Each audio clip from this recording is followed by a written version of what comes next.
closing in.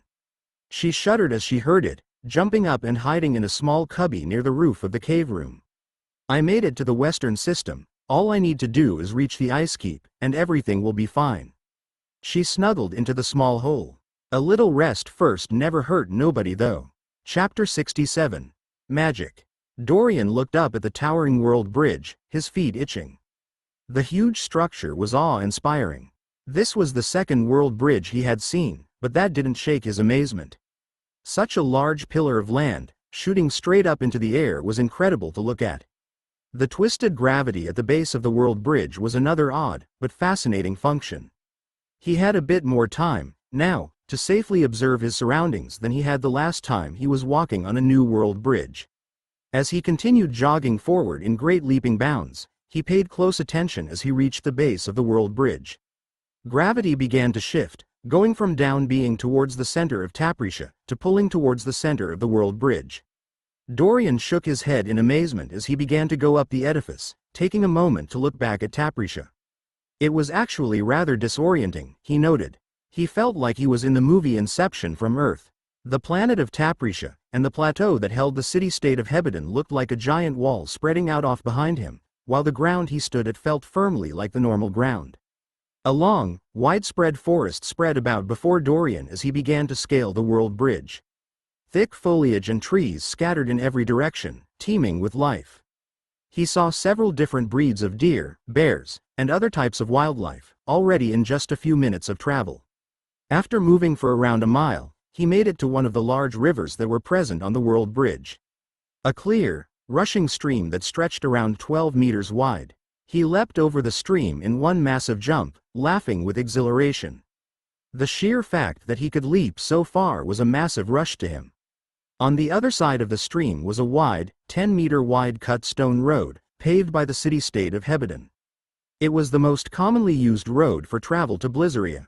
Up ahead, Dorian could make out a large, stone gate, protruding at the edge of the portal that connected the world bridge to Taprisha. It seemed that, just like Podor City, Hebden protected its borders just as strongly. The wall was around 22 or 23 meters wide, built out of a faded, graying stone. Dorian could make out several groups of people milling about near the entrance of the wall, waiting to pass through it. He began to run forward, staring intensely at the wall in front of him. As his pace began to pick up, he began to go all out, stroking his muscles to the extreme. When he was just 100 meters from the wall, a few shouts rang out as various guards and wizards spotted him. Some of the groups waiting in line turned and stared at him askance. Some of them were fighters or wizards, heading off for Blizzeria in groups sent by merchants, but many of them were also simple hunters or gatherers, intent on searching the world bridge itself for resources. Dorian ignored that as he took one final sprint forward and then bent down, his knees trembling with energy. Ha! With an explosive yell, Dorian blasted into the air, rocketing straight upward. As he flew, he drew upon his will. He willed himself to fly further, focusing his soul on pulling out every possible iota of force possible. His body shivered slightly, and Dorian felt, for an instant, some type of outside force sweep over him. Whoosh! Dorian's body soared up high into the air, flying far higher than he had expected. His mouth fell open in shock as he found himself nearly 100 meters in the air. Oh dear, he muttered, looking down at the distant ground. Dorian could leap supernaturally high in his Ifrit form, but he wasn't sure if he could leap 22 meters high vertically. Therefore he decided to test using his will and twisting fate, giving himself a bit of a boost. He hadn't actually tried this before, and now, as he looked at the sheer height he was starting to fall from, he mentally swore to test every skill or power he had before he used it. Ah! Dorian yelped out involuntarily as he crashed down towards the ground, well past the checkpoint. Flames burst from his knees and arms as he strained, readying himself to collide with the stone floor. Boom! Dorian landed down hard a good dozen or so meters away from the road, thankfully not impaled on a tree. A small, 5-meter-wide crater of rock and dirt formed as the impact kicked up a cloud of dust, sending stone shrapnel out flying. He landed on one knee, with his right arm planting firmly into the ground beneath him. The classic superhero landing pose from Earth. He winced as he felt at his knees. Landing like this hurt a lot more than the movies made it look. Thankfully his body slowly began to regenerate from any damage left behind by the impact. At least his landing looked cool, he mentally comforted himself. What the hell? A voice sputtered out. Dorian looked up, startled. He had landed around 30 meters away from a group of fighters, all dressed in faded blue armor. Several of them had bows on their backs, and they all looked worn and weathered. A group of hunters, setting off to make the day's catch. The group stared at Dorian in shock. A few of them had drawn blades or knives, blocking the shrapnel that shot their way. My bad, Dorian nodded apologetically. Before they could respond he made his escape, dashing up the world bridge, leaving the group slack-jawed in astonishment, staring at the crater he left behind. Dorian covered the ground at a voracious pace. In 6 hours, he'd easily moved more than 600 miles across the bridge. Along the way, He constantly practiced his warm hands spell, and, finally, to his great delight, he managed to successfully master casting the spell. While it was merely a weaker version of his own Flame Claw's ability, it was still an achievement. In terms of magic, mastering a spell merely meant one was able to cast it adeptly, in the minimal amount of time necessary, without straining one's soul. Dorian's soul was already very powerful. Thanks to that, he could easily bear the strain of casting multiple spells and practicing them, over and over. Practicing spells for a long enough time would concentrate the laws of the universe near one's soul, as you constantly used energy from it, over and over. This was what people referred to as a baptism of the laws of the universe. This not only allowed one to gradually increase the level of their soul spell matrix, but it made it easier for them to cast spells of a certain element, making it take less concentration and use less energy. As one progressed in the study of magic, eventually they would begin to gain an understanding of the laws of the universe that touched their soul. To break their soul spell matrix through to the Lord class, one would need to pick a single law among the infinite number and study it intensively, gaining enough of an understanding to form an aura. Most wizards studied laws that were related to the type of magic they studied. For example, Helena focused on the law of might, a law closely related to the field of impact magic that she studied. Dorian's soul was strong, and thanks to the innate powers of his Ifrit form, his soul was as equipped to handle the element of fire as a sky-class fire wizard. In terms of the element of life, he was at roughly the level of an Earth-class life wizard, despite never having cast a life spell. Casting stronger spells without laying a strong foundation could lead to him damaging his soul as his inexperience caused a backlash. Just because his soul spell matrix was at the Lord class didn't mean he could ignore the laws of this universe. However, thanks to his unique form, all he needed to do, before he reached the Sky class in terms of spellcasting, was memorize the spells and practice them enough to get the hang of them. His soul was already strong enough to cast more powerful spells, allowing him to skip past slowly leveling his soul spell matrix. Alright, he nodded his head as he paused briefly. The next spell I'll focus on will be this one. He clasped his hands together. Fire magic. Fire flower. Atop his hand, a small blob of fire that looked like a sad, defeated flower formed. Red sparks flashed off it as it almost immediately went up in smoke, leaving behind a few embers that quickly faded. The Warm Hands spell had been a mortal class spell. His Fire Flower spell was also a mortal class spell, but one at the very peak of the mortal class. He needed to guide the energy in the spell to flow into the shape of a small lily, forming a complete fire flower. It was quite a bit more complicated than the Warm Hands spell. As Dorian cast the spell a second time, he felt an odd connection with the energy he needed to guide. Just like this, his will took over as he focused, swiftly controlling the energy. It came to him completely naturally, as if he had done this many times before. Whoosh! A small, delicate lily of fire appeared in Dorian's hand. He had succeeded on his second try. If any fire wizard had been in the vicinity and learned of this, they might have dropped dead in sheer shock. It was a commonly accepted fact that the more complex a spell, the more time it took to master and cast it. It's just like that, huh? Dorian realized, staring at the fire in delight. He continued his loping pace as he practiced his magic, moving along the stone road next to the river with no issues. He had yet to encounter any groups that would cause trouble or marauding beasts. Spells that required him to guide or control the energy in his soul, he discovered, came to him naturally. Unlike the Warm Hands spell, which focused mostly on him forming a mental image of his hands, and forming several mental symbols in his head at once, the Fire Flower spell had a larger focus on adeptly moving energy. And for Dorian, who was trapped alone in a mental prison where the only thing he could practice for almost 9 years was using his will and guiding around strings of energy, it was like throwing a fish into the sea and challenging it to swim. In a short span of 15 minutes, Dorian managed to reach a level where he could easily cast the Fire Flower spell. Ha ha ha! Dorian laughed out loud, pleased beyond belief.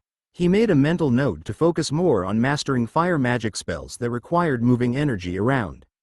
It seemed he would have an innate advantage now, thanks to his handy experience. That said, living in that mental prison had still been hell, and he would never do so again, no matter what benefits he could obtain from it. He would never allow his soul to fracture to that point again. Fire magic. Fire sword. Dorian clasped his hands together as he attempted to cast his first Earth-class fire spell. He had around 5 dozen other spells he could study, gathered from his various excursions into magic shops in Podor. Whoosh! A small beam of fire fizzled in Dorian's hands and then vanished in a puff of smoke. Dorian flexed his hand, frowning. He winced, feeling a spike of pain in his head that quickly vanished. The complexity of an Earth-class spell was several times that of a mortal-class spell. He would need to keep practicing this spell before he could use it at will.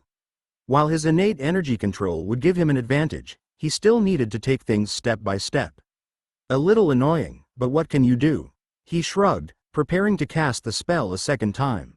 If any fire wizard witnessed Dorian complaining about how this was slowing him down, they might have tried to wring out his neck then and there.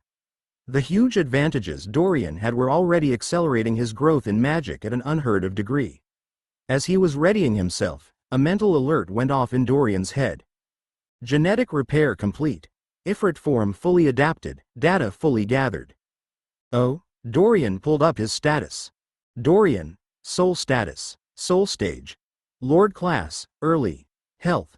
Perfect. Energy. 10,167 10,565. Besides some energy he'd used for casting spells, running, or drawing upon his will to twist fate and jump that wall, Dorian was fully restored. He grinned, pleased. He pulled up a list of his current, stored bloodlines that he hadn't used yet. He made the list show only the Grandmaster class bloodlines. Weaker bloodlines wouldn't generally have that large an effect or have useful abilities, though he'd double-check at least the Master class ones later. There was no harm in being careful. Stored bloodlines. Grandmaster class. Solar Rock Lizard, Pseudo-Lord. True Vampire Heavy-Scaled Lizard. Black Ambian Eagle Midnight Blade Tiger. Ester Ground Dragon Giant Boar Snake. Tazone Rhino. Excellent. He glanced over them. He would need to pick one to evolve into when he settled down to rest, picking up new abilities in a new form.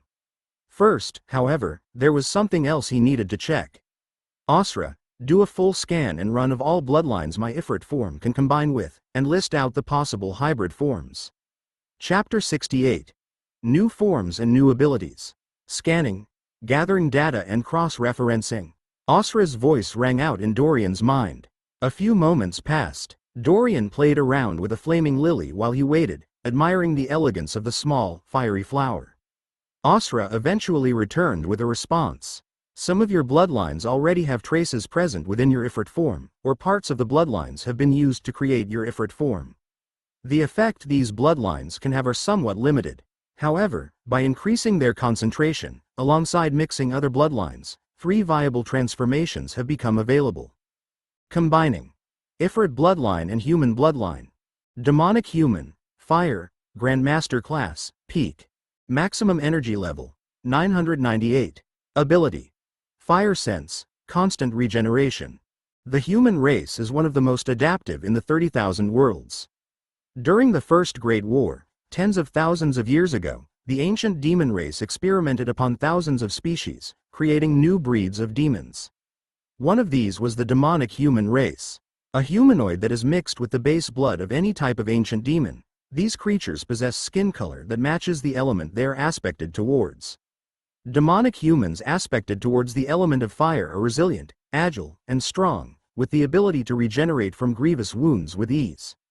Their main weakness is an unstable life essence leading to a vastly reduced lifespan of roughly 3 years, and the inability to grow past the Grandmaster class, no matter the training. Combining. Ifrit bloodline and human bloodline. Demonic human. Life, Grandmaster class, Pseudo-Lord. Maximum energy level, 1782. Ability. Life sense, constant regeneration. The human race is one of the most adaptive in the 30,000 worlds. During the First Great War, tens of thousands of years ago, the ancient demon race experimented upon thousands of species, creating new breeds of demons. One of these was the demonic human race. A humanoid that is mixed with the base blood of any type of ancient demon. These creatures possess skin color that matches the element they are aspected towards. Demonic humans aspected towards the element of life are durable and swift, with the ability to regenerate from grievous wounds with ease. The main weakness of most demonic humans has been partially rectified by their strong connection to the element of life. Unfortunately, the species still remains trapped in growth, unable to traverse beyond the Grandmaster class. Combining Ifrit bloodline, human bloodline, giant Mire dragon bloodline, Titan bloodline. Berserker demon, unstable, Lord class, early. Maximum energy level, 33,376. Ability. Constant rage, constant regeneration, moving force. A never-before-seen species of demon formed by mixing several bloodlines together. Berserker demons are ferocious beasts that hold incredible natural strength. In terms of raw, physical might, Berserker demons are stronger than many peak Lord-class beasts, as long as their blows aren't infused with the power of law. Unlike most beasts with an energy level rated at the Lord class, Berserker demons are unable to perceive the laws of the universe, largely due to their unstable state of mind, and the ability constant rage preventing them from calming down. Berserker demons have hulking, 4-meter-tall black bodies, with 8 powerful arms, and a long, tactile tail. Despite their inability to perceive the laws of the universe, elemental fire energy runs within their veins, granting their attacks a fiery edge, and giving them resistance to fire-based spells or abilities. This form has an unstable bloodline. It is recommended to combine this form with other bloodlines to stabilize its form before using it for extended periods of time. Long-term usage of this form may have detrimental side effects and comes with a certain level of risk. Dorian grinned, pleasantly surprised. The first 2 demonic human forms sounded interesting, though not particularly noteworthy. The last form, however, of the Berserker demon, greatly intrigued him. Its maximum energy level was more than triple his current Ifrit form. However, as he read it over, he frowned, noting the negatives. It seemed this form was unstable, and came with various downsides. It was extremely powerful, physically, but if he made use of it, his mind would be in a constant state of rage. The constant rage ability did just that, in fact, force him to stay enraged. It came with the perk of enhancing his physical strength to the limit, allowing him to draw out the maximum level of power from his body. But the mindless anger was a huge negative. Asra, can I remove passive abilities? If he was stuck with that forever, there was no way he could choose this form.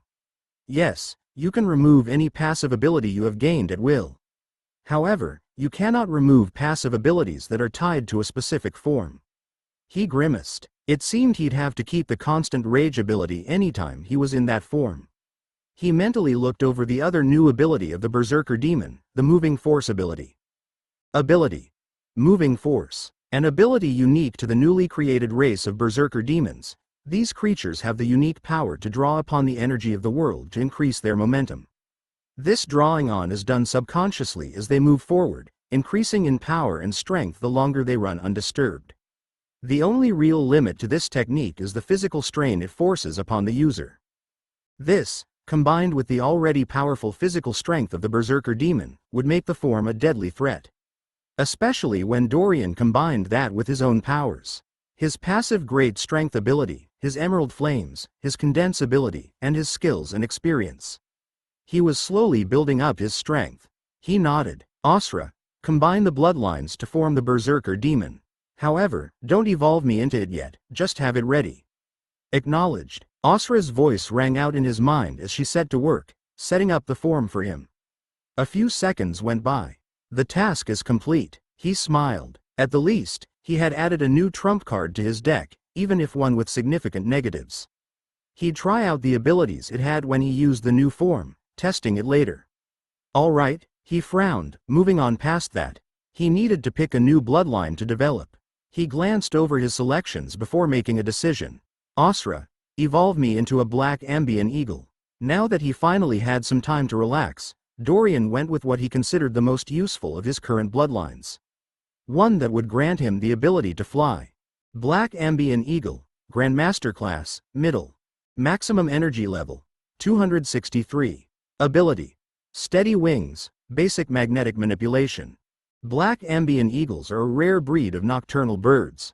They possess a keen eyesight, allowing them full night vision, as well as large, deadly talons that can easily pierce through rock and stone. Powerful predators known to haunt large forested areas, they typically prey upon other bird-type beasts, cutting them down out of the sky in dive-bombing attacks. They stand 2 meters tall, and roughly 4 meters long, with a wide, 20-meter wingspan. They are covered in dense, black metal feathers that are as tough and tensile as iron. Their ability magnetic manipulation allows them to manipulate their feathers, shooting them off at targets. A constant frustration over the past several weeks was the fact that his ability to travel was greatly limited. His Mire dragon forms didn't possess the ability to fly, only to glide. Dorian's body began to transform, his black-skinned Ifrit form shrinking inward as it morphed, in a split second, into the body of a small, adorable baby eagle. He was about half a meter tall, covered in black feathers and a sharp, brown beak. His eyes were beady and black. Chirp. Black Ambian eagle. Growth stage, 1/4, baby eaglet. Growth progress 1810–1660 seconds. After evolving, your soul requires a short period of time to adapt to a new form.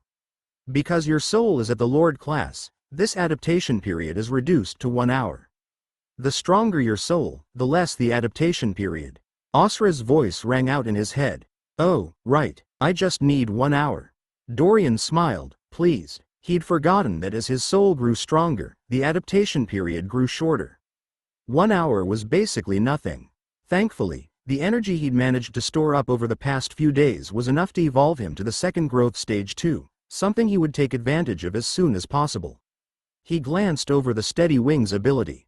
It was simply a passive ability that gave his black Ambian eagle form a natural and powerful control over its wings. The magnetic manipulation ability was a bit more interesting. Ability. Basic magnetic manipulation. A mostly passive ability common in metal-aspected beasts. This allows a beast a certain level of control over magnetic substances. Closely related to the law of metal and the law of magnetism. This ability's strength is directly proportional to the power of a creature's soul spell matrix. Ooh, Dorian internally muttered, intrigued. He looked down at his tiny body, feeling a connection with the feathers he wore. It was, as the ability stated, a passive connection, where he felt as if he could move them with just a bit of effort. He concentrated. A second later, 3 feathers flew off his wings, small, sharp a few inch-long pieces of metal, 7 centimeters. Whoosh! Dorian shot them forward. They blurred as they shot across the empty road and landed, all 3 slicing halfway into a random tree. The tree shook slightly at the impact, a few green leaves falling down. Interesting. He found that moving the feathers was very similar to using his will. He needed to focus and direct the energy in his soul spell matrix, shooting them off. Going in a single direction or simply floating seemed to be the limit of the ability, however.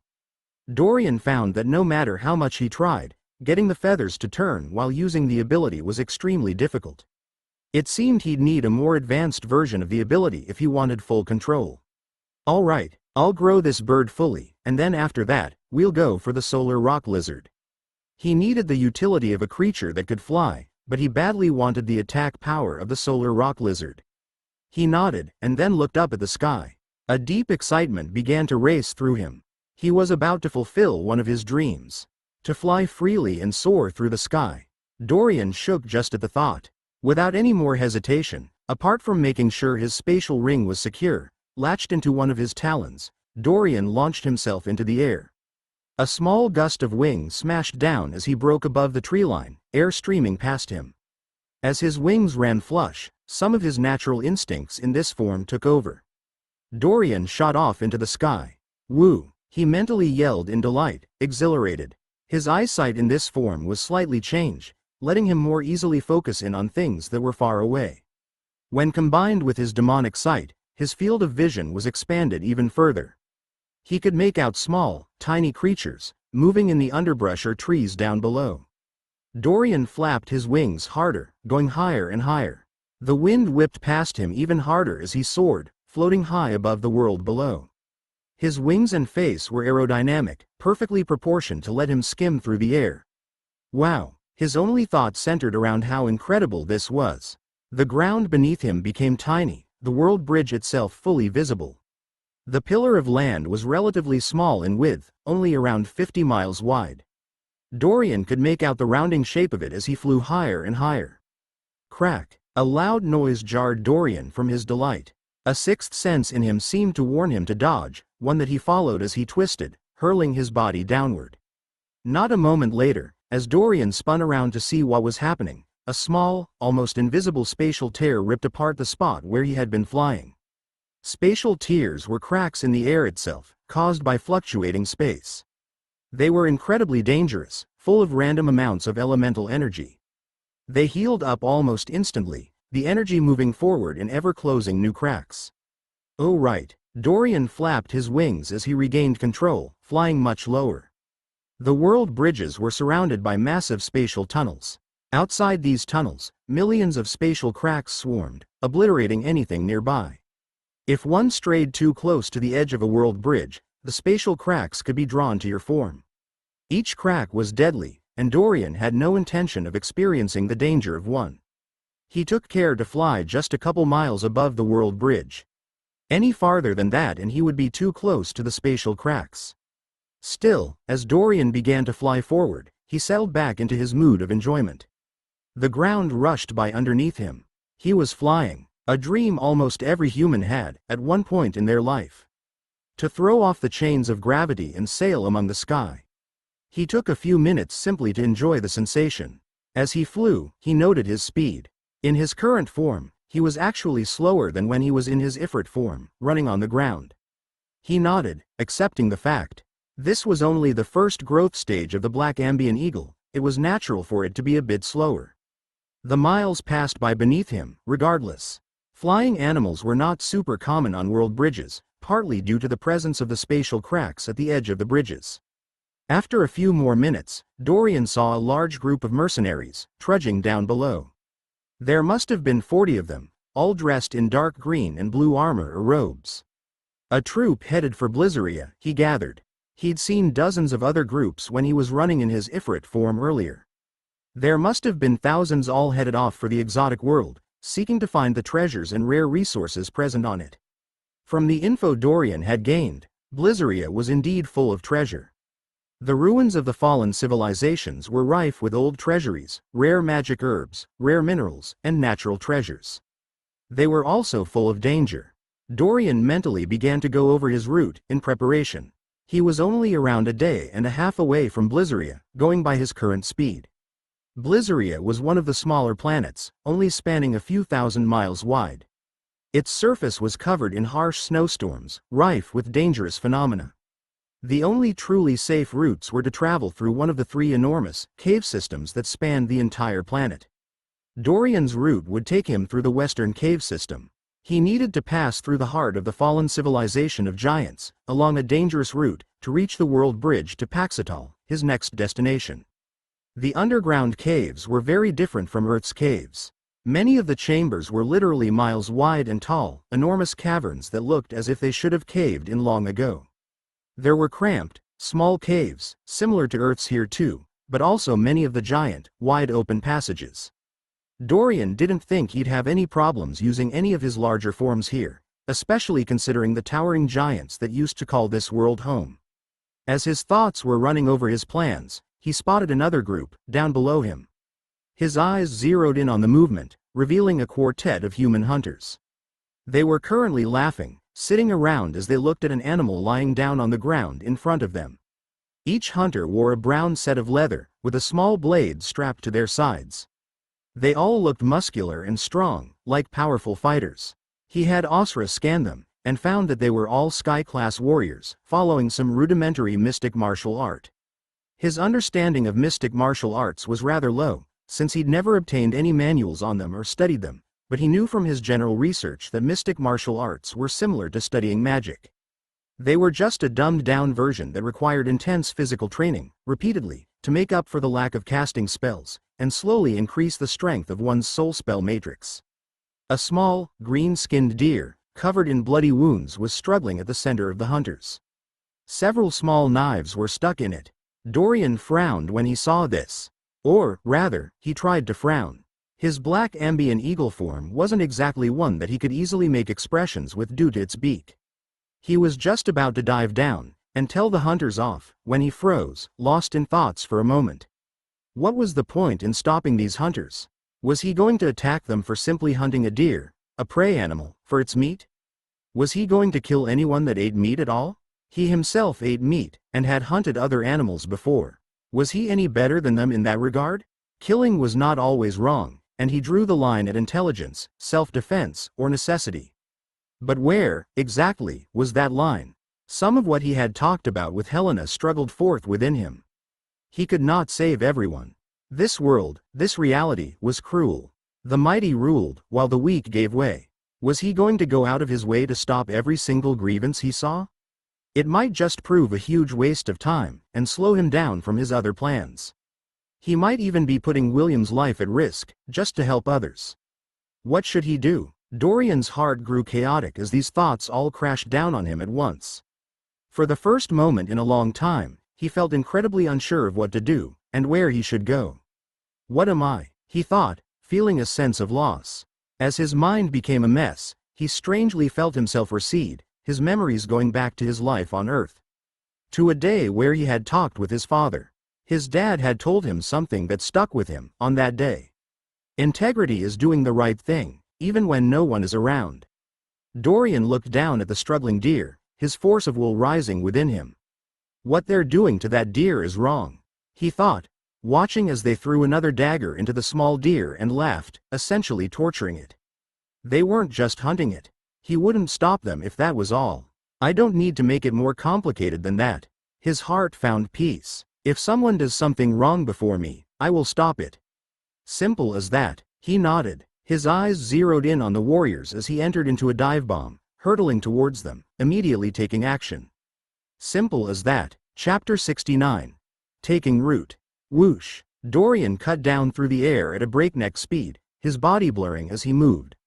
Black Ambian eaglets, the young form he was currently in, were strong for their age, classed at roughly the Earth class. With Dorian's powerful Lord-class soul acting as a backdrop, however, his current physical form was at the peak of the Sky class, and this wasn't counting the great strength passive ability he had always on. As he came towards the hunters, he overheard a brief portion of their discussion. His Black Ambian eagle form had supernatural hearing, in addition to its powerful eyesight, boosted to very high levels thanks to his Lord-class soul spell matrix. Try to hit its shoulders, cut off Movum. Nice throw. Go foe. THWUCK.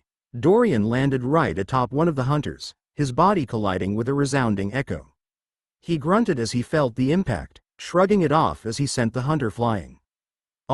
Who-oh. Beast attack. Swords up. Kill it. The trio of other hunters all turned away from the wounded deer in panic.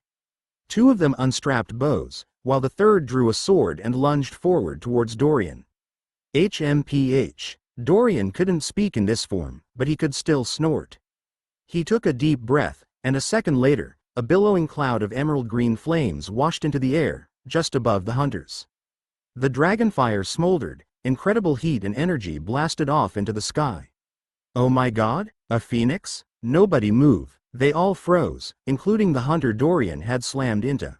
Blades and bows fell out of limp wrists as the hunters looked on at him in terror. Dorian slowly walked forward, a dark mood building around him as he looked at the small deer.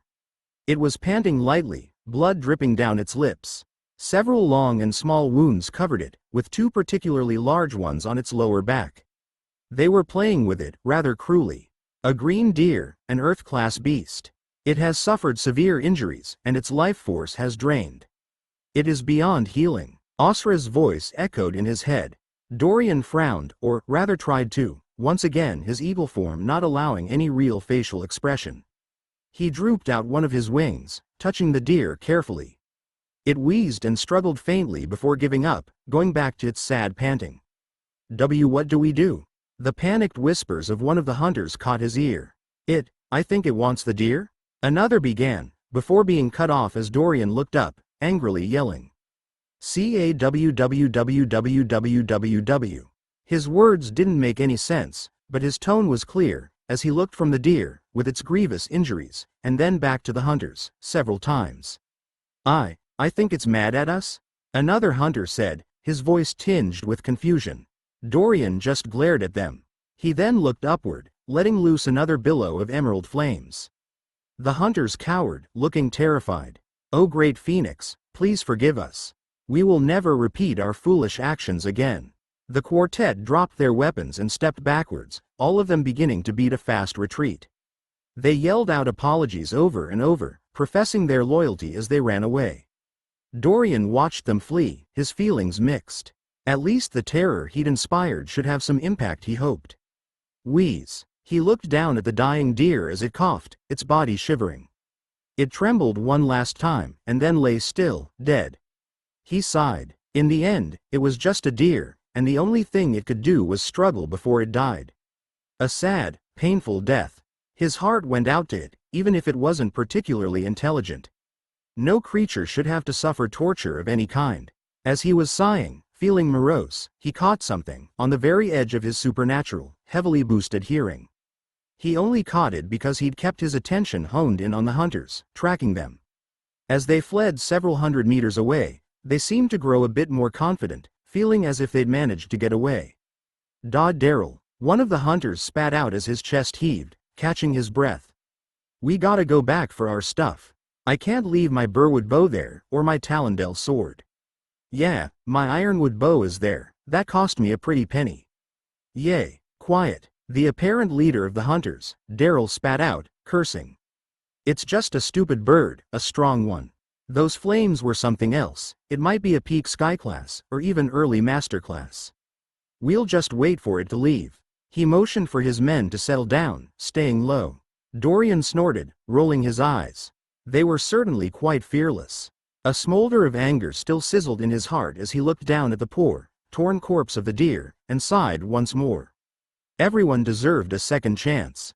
He firmly believed that animal cruelty was wrong, but he wasn't just going to murder them for harming a deer. He'd killed plenty of deer in his time, though he'd never tortured one. Just as he was flashing his wings, preparing to take off, he overheard one more portion of the conversation. Damn thing acting like a knight in shining armor, for a damned deer. One of the hunters cursed, audibly spitting to the side. Dorian made out a small string of agreements from the hunters. Let's string up a dozen more deer on the way back, what do you say, lads? The leader of the hunters, Daryl said, his voice holding a cheery edge. Quiet, hushed laughter broke out.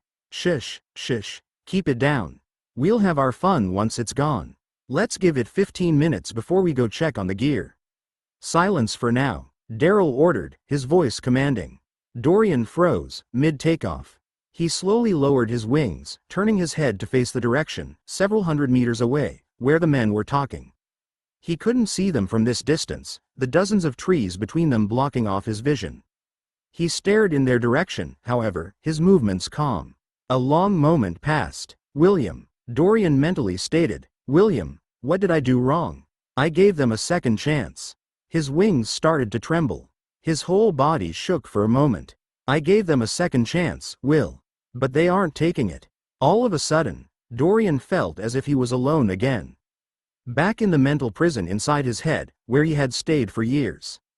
Talking to no one but William, trying to figure out life, his goals, his aspirations. What he would do when he left. I'm doing the right thing, Will. Dorian said again, his wings still shaking. But they aren't taking it. His voice thundered in his consciousness, his emotions whiplashing to extremes. For some odd reason, Dorian felt like he was unable to completely control his emotions.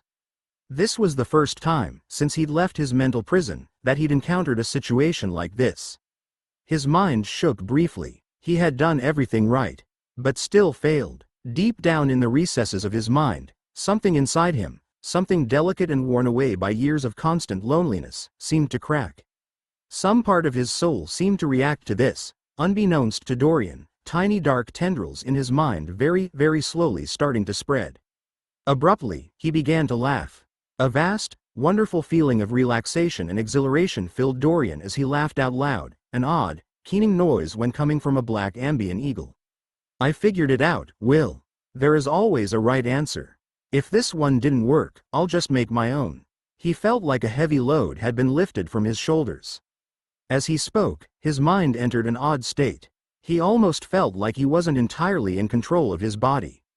Abruptly, he raised one of his wings, feeling the innate, magnetic properties inherent in his metal feathers. He focused his will on this connection, selecting 4 feathers in particular. Whoosh! His basic magnetic manipulation ability was a powerful one that scaled with the strength of a being's soul spell matrix. For Dorian, who had a Lord-class soul spell matrix, the energy he could output if he went all out was far, far higher than that of a regular black Ambian eagle. With his supernatural hearing and senses to aid him, 4 gleaming, black feathers shot through the forest. They pierced through half a dozen trees, slicing into and out of them as if they weren't even there. THWUCK. THUWCK. THUWCK. THUWCK. 4 dark metal feathers slammed directly into the heads of each of the 4 hunters, killing them instantly. If they won't accept the mercy I give them, then I shall show them a different type of mercy. The 4 hunters collapsed, falling to the ground. A few leaves scattered as they fell, slouching over in death, the faces of the hunters frozen in mirth. One last, long moment passed. Dorian stood alone, next to the corpse of the deer, staring off towards the lifeless bodies of the hunters. He blinked several times, feeling as if he had just woken up, for some odd reason. Right, Will? They wouldn't change. He nodded half-heartedly, looking around the forest. Right, I gave them a chance, Will. He nodded again, this time more assuredly.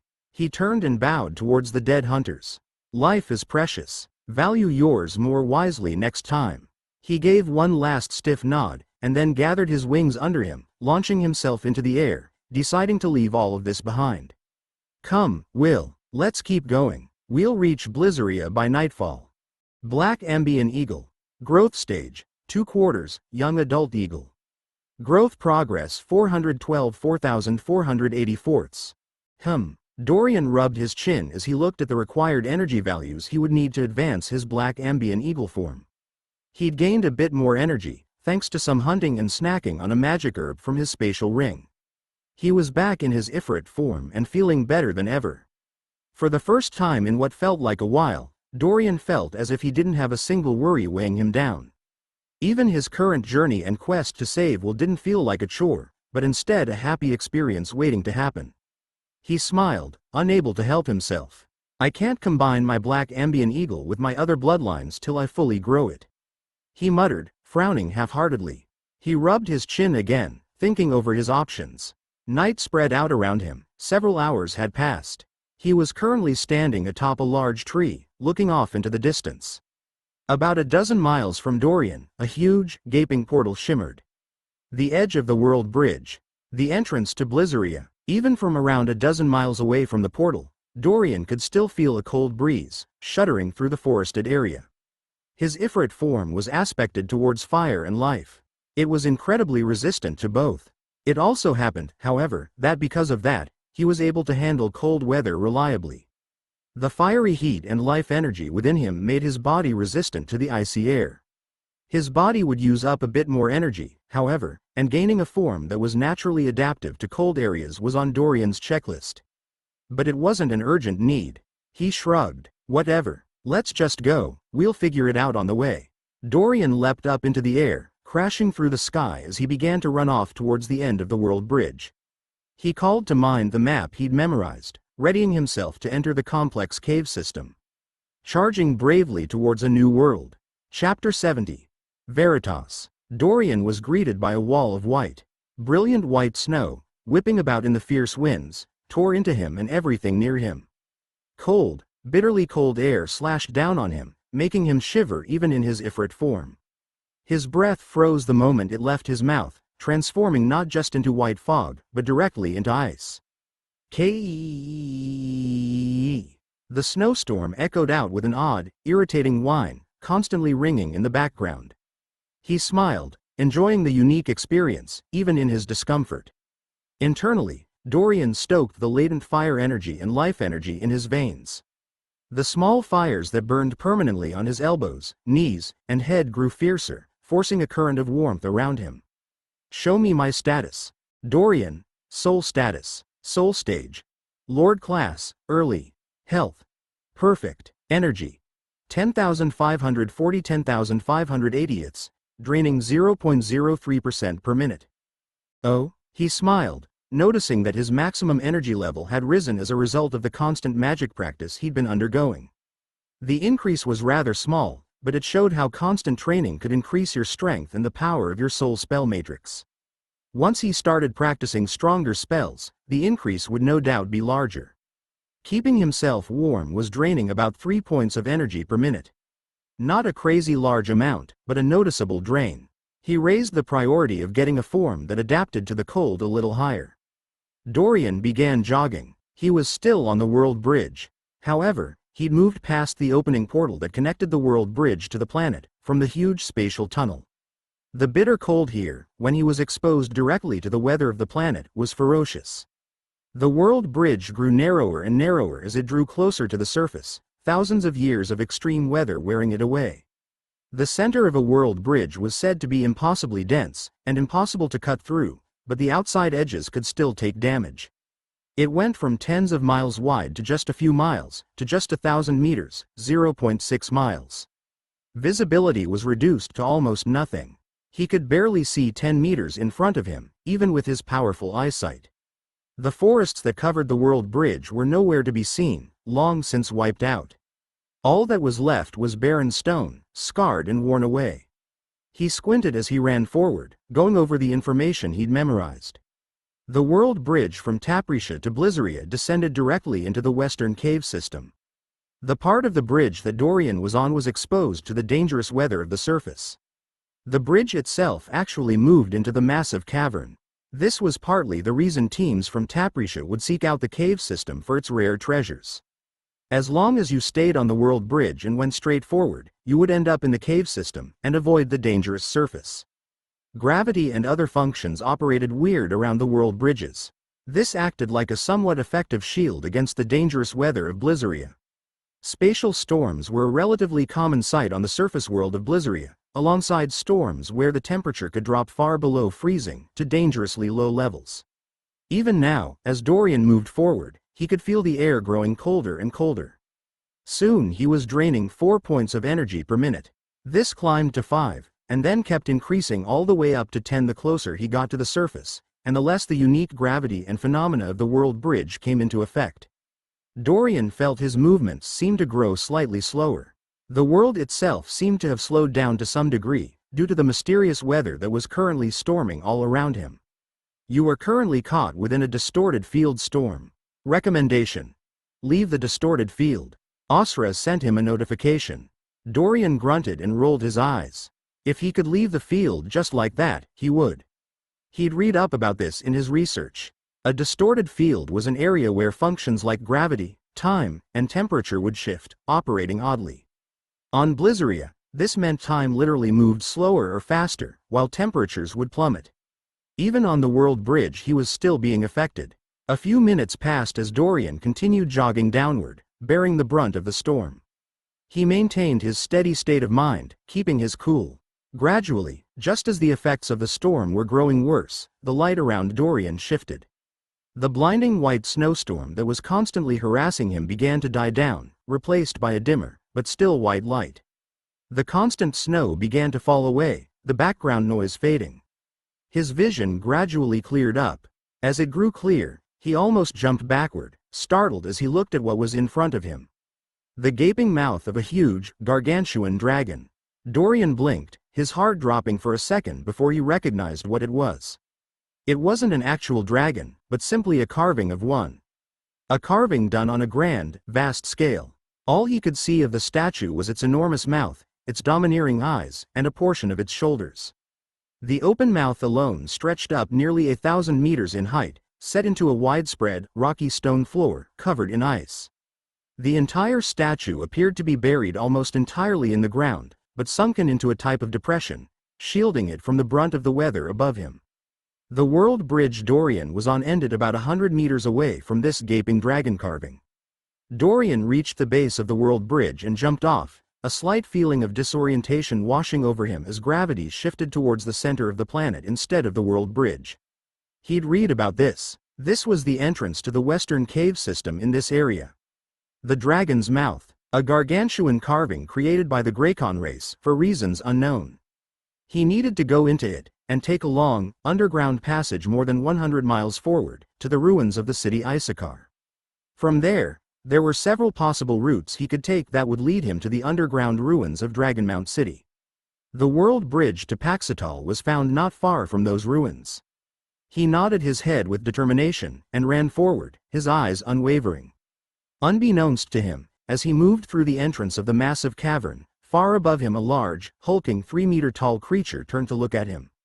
Covered in black metal plates that seemed to resemble scales, the odd-looking humanoid had a similar appearance to Earth's minotaurs, with the head of a bull, a humanoid set of arms and chest, and hooved legs like that of a horse. A deathly aura hung around it as its head followed Dorian, from standing atop the inside of the giant carving of a dragon.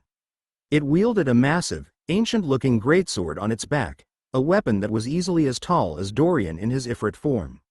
As Dorian sprinted past it, heading deeper into the cave, the Greycon snorted, its ageless eyes flashing as it began to jump down. "Well, Probus, this is it. I'm finally dying." Trajan's voice was filled with despair as he lay on the ground, his eyes closed. A small field of blue flowers spread out around him, in the center of a large, open field.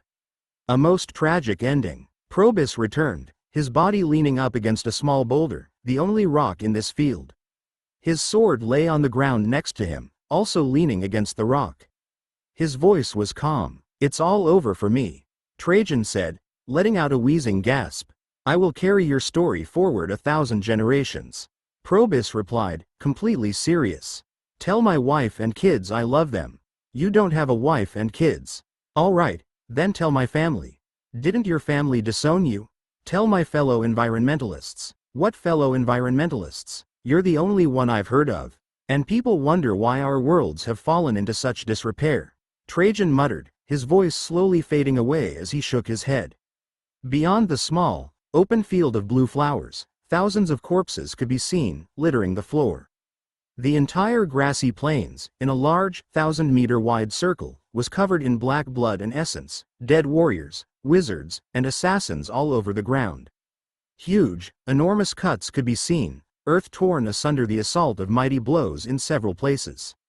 High, up above, several large rain clouds could be seen, slowly fading away. The scenes of a battle that had recently ended. Silence reigned for a brief moment. "We'd best prepare. The damned king of the shades is bound to send forth a few more prongs."